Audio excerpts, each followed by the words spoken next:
Once again, Akira came back to the Kusazuhara city ruins. He faithfully followed Alpha's every instruction as he moved deeper into the ruins. This time, they tried to not take the same route as yesterday. Even though he got shot not too long ago, he had to do a lot of physical work like climbing the ruins just like last time. But strangely enough, he did not find any difficulties at all. Alpha gave Akira a smile as she was satisfied with how Akira was behaving and moving around. Look at you, it seems that your body is already fine. Yeah, I don't really understand why, but I'm really in a good condition today. Although I only rested for a day, I'm somehow feeling better than before I was shot. To be honest, this is rather scary. Strangely enough, Akira's condition was abnormally superb. There was not even a single trace of tiredness on his face and his mind was sharper than usual. He could feel the power that was flowing inside his body right till his fingertips. Akira came to realize his own physical condition and found it unnatural, even a bit creepy. Alpha spoke to him as if there was nothing weird about this. That may be the effect of the medicine that you took yesterday. Medicine? I'm indeed surprised that my wound healed that fast, but does it have anything to do with me feeling better than before I got shot? I told you to take quite a lot of medicine just to be safe. It seems that it didn't just heal your bullet wound, but it even healed your other wounds too. But I shouldn't have any other wounds, except the bullet wound though. In contrast to Akira, who was getting more and more confused, Alpha's smiling face did not change at all. Since we were free yesterday, I had asked you a lot of things about your daily life. Remember? This is just a hypothesis made based on that information. I think the hard life that you've been through till now has put your body under huge stress. So, your body was under a condition where it had non-lethal wounds. Well, I agree that my life in the back alley is indeed a harsh one, but aren't you exaggerating? After all, I could move around just fine, you know. The living condition that you think is normal is actually very bad. For example, if you keep living under such malnutrition condition for a long time, then it will greatly deteriorate your body. After all, it's as if you're accumulating countless non-lethal micro-wounds on the cellular level. The extra medicines that I told you to take yesterday as a caution has healed those micro-wounds that were accumulated in your body. I bet that's why you're feeling strangely healthier than before. So in short, does that mean that I was actually dying till now? As Akira showed a mix of conflicted and surprised expression to Alpha, she just returned Akira's look with a smile. Well, that is true. Aren't you glad that you're saved now? Akira's face frowned a bit. He realized just how harsh his life had been in back alley. But concluding all the hardships that he went through with just I'm glad did not sit well with him. Even though they kept moving deeper into the ruins, they did not run into any monster. Alpha's instructions were normal and Akira did not even feel like he was traversing a place filled with monsters. Following Alpha's orders made him feel safe and helped him to be more relaxed. As such, although he was walking in the middle of a dangerous ruin, he was able to put his mind on something else other than being wary of his surroundings. He was rather disturbed by the amount of leeway that he had, so he started a conversation, although they were in the middle of ruin exploration.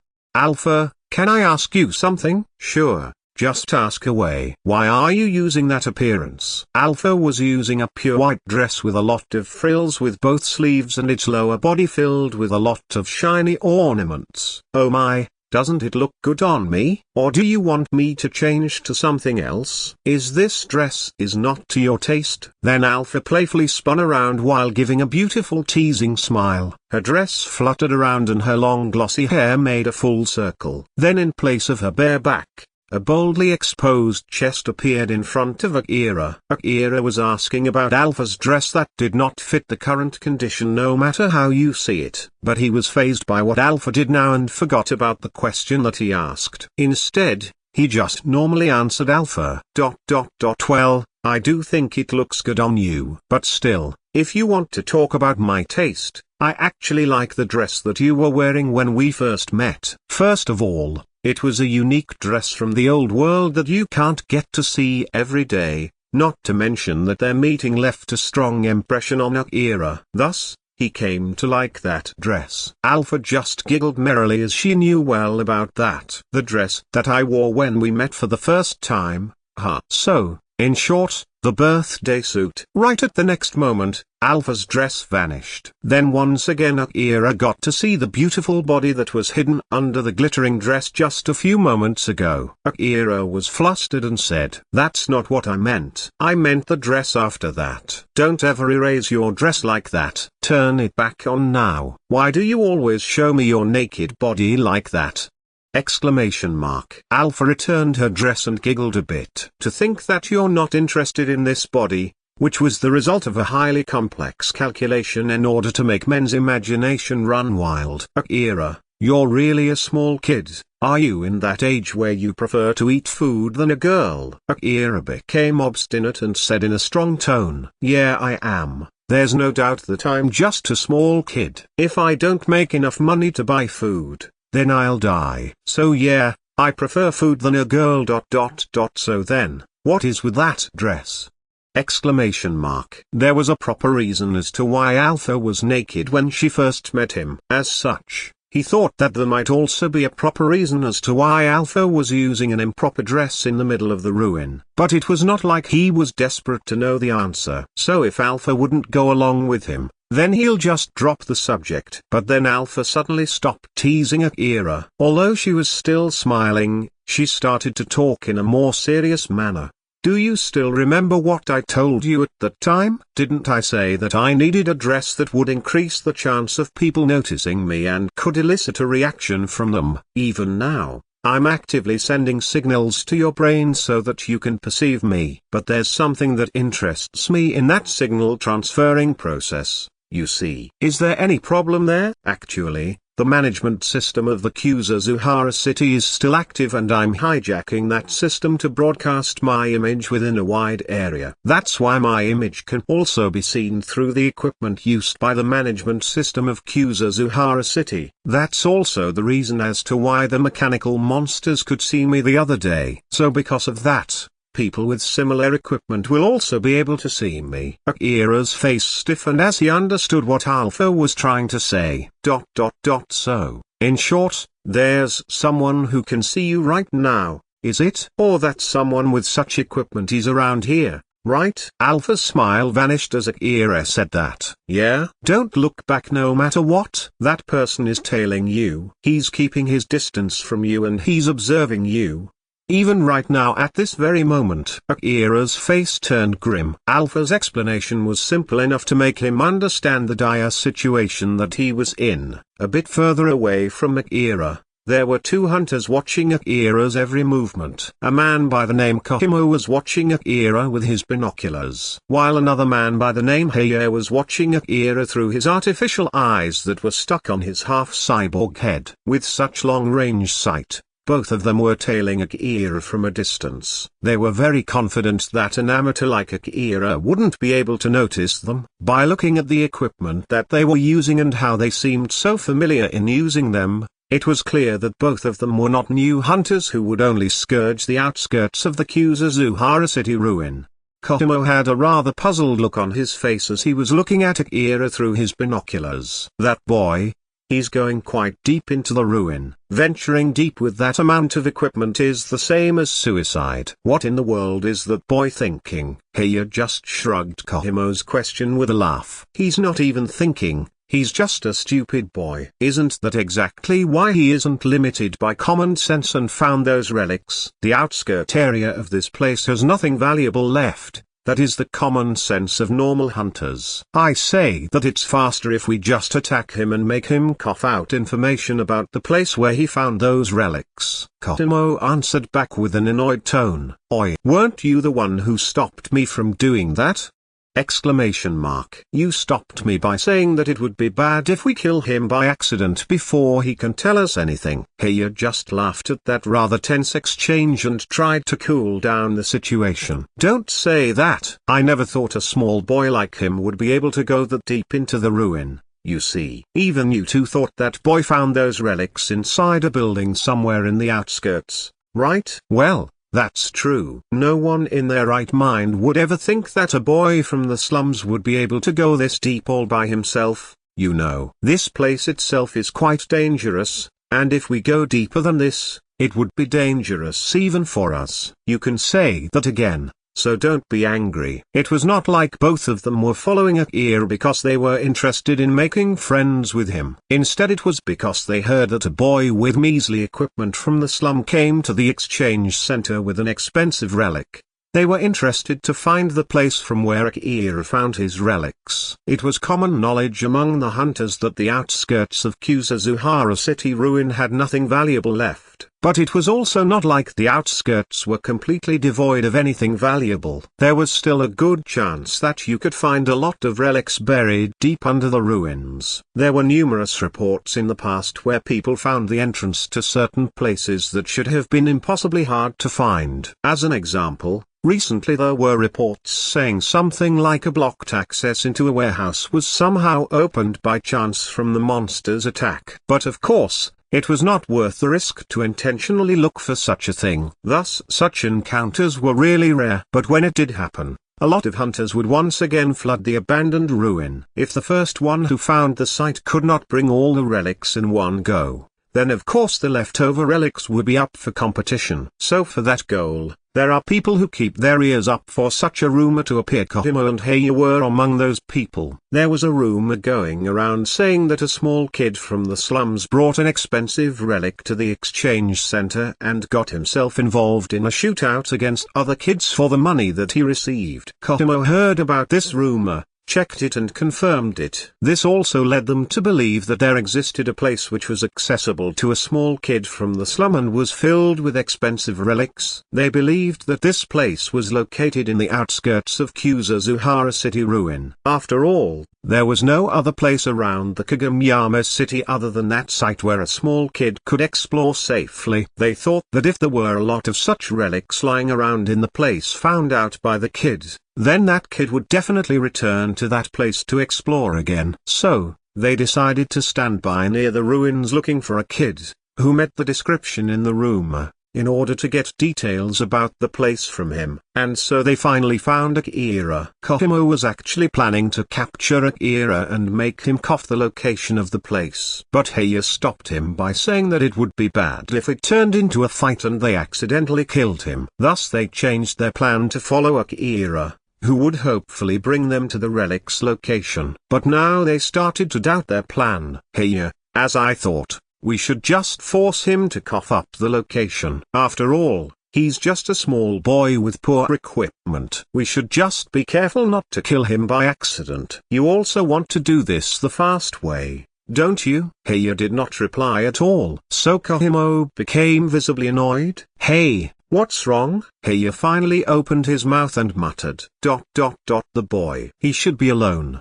right? Yeah, he should be alone. It doesn't seem like he has a friend hiding around here. Kohimo was puzzled. He picked up his beloved binocular and looked at Akira one more time. The binocular he was using was a pretty powerful binocular. It can see well from a very long range. It also had the night vision function, so he could see clearly during the night as if it was during the day. Moreover, it can detect invisible light or see through simple optical camouflage. Then to top it off, it has the function to highlight monsters and people. Other than this high-tech binocular, there were a lot of other equipment that uses network access, thus allowing them to retrieve the augmented reality information broadcasted from the ruins. But that function wasn't available for this binocular. After all, there was a time when the mechanical monsters used that function for their advantage instead. At that time, they could not see enemies that were visible with naked eyes and almost got killed. Because of that experience, they set the binocular only for local function. He's all alone. I don't see any monsters, it's only him. Heiya's face twisted a bit and replied back in a fashion as if it was something that was hard to say. Well, let me say this first. I'm not under the influence of any drug. I'm not drunk. And I'm not trying to tease you or something. Okay, then what? You're being weird, you know. I can see a girl beside that boy. A girl? Kohimo decided to recheck and looked back at Akira once again while making a puzzled face. Nope, nothing. It's only him alone. I don't see any girl, you know. I get it. You can't see her, right? But I can see her clearly. A beautiful girl is guiding that boy. If that is so, then tell me how she looks like, down to all the details. She's wearing a white frilly dress that looks super expensive. A frilly dress? Have you gone nuts? Where do you think we are? We are in the middle of the goddamn ruins. You know. It's true. I'm not lying. And I'm not drunk either. It's definitely not an illusion. I know better not to drink any alcohol or take any drugs before going to the ruins, you know. Looking at how he reacted, Kahimo knew that Heya was not lying. But it was also true that he could not see the girl. He made a puzzled look as he was confused by what was going on, but then he realized something. Heya, both of your eyes parts are connected to the network, right? Yeah, it's equipped with high-quality parts, and of course I paid a huge sum of money for that.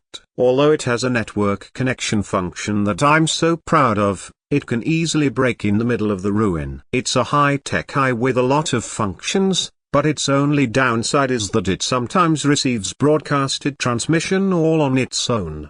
That's because you got those parts through illegal means. After all, I bet you got those parts from looting dead corpses in the ruins. I'm sure the reason why those people died was also because of a sudden malfunction in their vision. Shut up. Remodeling it is cheaper. So it's fine, isn't it? It helps a lot when you explore the ruins. But since its control device blew off together with its previous owner's head, it's not easy to change from one function to another. On the other hand, making a new control device will take quite a lot of money. So I'm putting that for later. But why did you ask me that out of the blue? Kahimo's expression turned serious. I think that girl might be some kind of guide-like feature of the ruin broadcasted by the network. Since you can see her while I can't, then it means that she's not a hologram, but rather, an augmented reality. There might still be an actively functioning system in the ruin that is broadcasting her image. That's why your eye parts are receiving that strange information. So in short, she's a ghost from the old world. Heya was rather surprised as he looked back at Alpha to confirm what he was seeing. That girl looks very real, you know. That girl is even casting a shadow. There's nothing out of ordinary about her except for her dress. Broadcasted images tend to have some differences compared to reality, like having no shadow, or having strange proportions, or having the ability to pass through walls. Basically they always have weird features. But that girl, except for her dress, she looks completely normal. Well, that dress itself is really weird though. If it was not for Kahimo's serious expression, Heya would have written that off as a joke. That is just how realistic Alpha's body was. Still with his serious expression, Kahimo said, if that girl really is a guide-like feature of the ruins, then it means that her image is being broadcasted with the technology of the old world. I wonder what kind of advanced technology they're using to be able to broadcast such a realistic image. I see. So that's the ghost of the old world. Huh. This is the first time I have seen it. It's really something. Heya kept looking at Alpha with curiosity. Since his partner not only believed in the girl that only he himself could see, his partner even came up with a reasonable explanation for that. Thus he couldn't stop himself from getting more interested in her, as if to go along with their conversation or as if he had just remembered something. Kahimo opened his mouth again. Now that I remember it, there's a ghost story in Ch.6 City Ruin. If I'm not mistaken, The Beguiling Ghost. I've heard about the two. It's about a ghost that uses relic as bait and lures hunters to go deeper into the ruins before killing them, right? I heard that there were many hunters who followed her into the deeper part of the ruins and never came back. And then the ghost would lure hunters that are still alive by using their dead comrades. Recently I heard that, rather than using a human appearance, it even disguises itself as a cat or a dog. After Kahimo gave a slight nod agreeing to what Heya had said, he continued livening up the story with his tone and expression. Getting killed in the ruins while looking for relics, That way of dying is really normal for us hunters. The real question is why there's such a ghost story when it says that no one returned alive.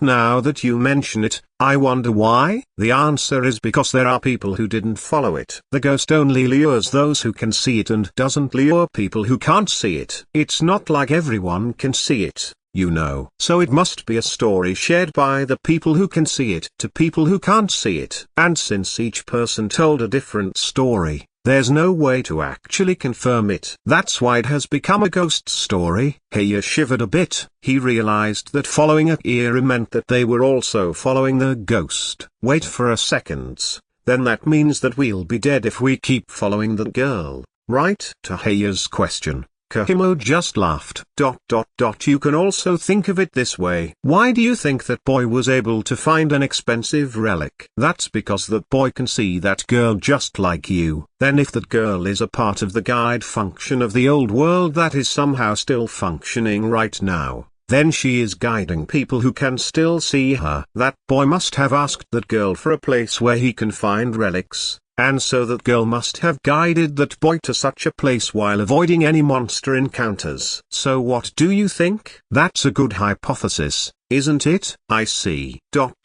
Wait a second. If just following her is enough to get relics, then why was that ghost story even created? Following her guide would only lower the chance of meeting the monsters. It's still possible to encounter them. Moreover, the hunters who knew about her guide function might have spread the rumor to keep her for themselves. By repeatedly coming here and following her guide, they would quickly deplete the relics in the outskirts, so they had to go to the more dangerous deeper part of the ruins. And while venturing deep in the ruins, one day they unfortunately encountered strong monsters and got themselves killed. That's why only the if you go with her, then you will get killed part was left in the rumor. Basically, it's a ghost story that has been built over a long time. As Heya was convinced by Kohimo's explanation, he let out a laugh. So that's why, huh? Then that means that it's not a problem if we follow her, right?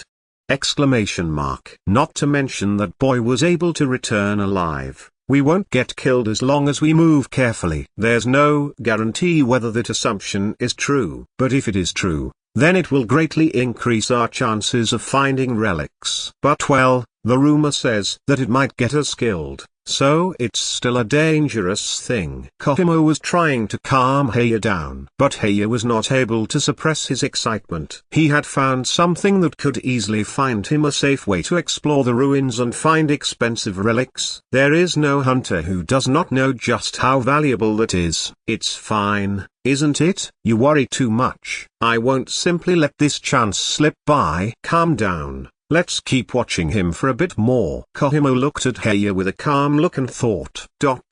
People must have killed their own teammates in order to monopolize it. And the one who survived would tell other people that his friends were killed by the ghost of the old world. Of course, the one who could see that ghost was the one who killed them. There's a good chance that this guy will also do the same. But well, this guy is just too stupid. It will be fine if I can come up with a reason for him to go ahead of me. As he looked back at Akira, Kohimo was being too careful so that Heya would not notice his plan. Akira asked Alpha with a grim expression. Do you know what kind of people are following me? Two guys. Judging by their equipment, they must be hunters. They're pretty well armed.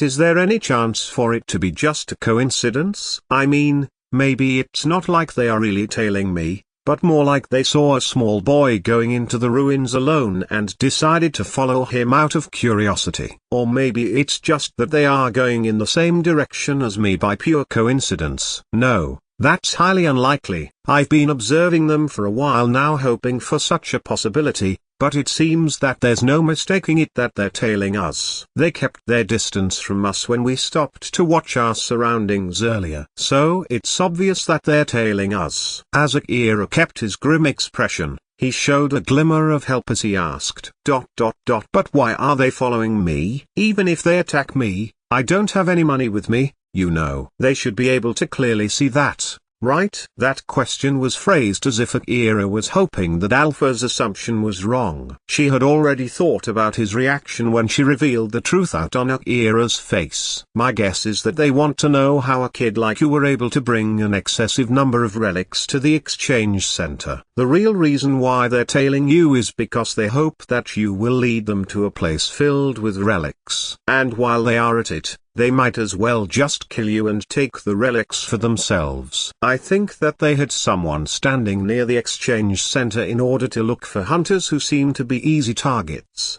easy enough to kill while also bringing expensive relics to the exchange center. Or they may as well buy that information from someone inside the exchange center. They have a lot of reasons to see you as an enemy. Actually, they have more reasons to be your enemy than your friend. So Akira, if you don't treat them as your enemy, you might get yourself killed, you know. Akira finally gave up his naive thinking and took a deep breath. He felt even more uneasy after hearing Alpha's explanation. Damn it, it's the hunters this time, huh? 2 days ago, he had a shootout with little kids of the slum who had guns with them. But even so, he almost got himself killed and barely escaped alive. Now this time, he was going to fight with fully equipped hunters. Akira got a headache from this sudden jump of difficulty level. Akira, just get into that building for now. Just do it as naturally as possible and try to be careful so that you won't be spotted by them. I understand. Akira moved carefully just like he was ordered to. But he was still feeling rather annoyed as he was dragging his heavy feet into the building. Then after he arrived in a room that Alpha guided him to, he rested his back against the wall and sat down. There's no monster in this building,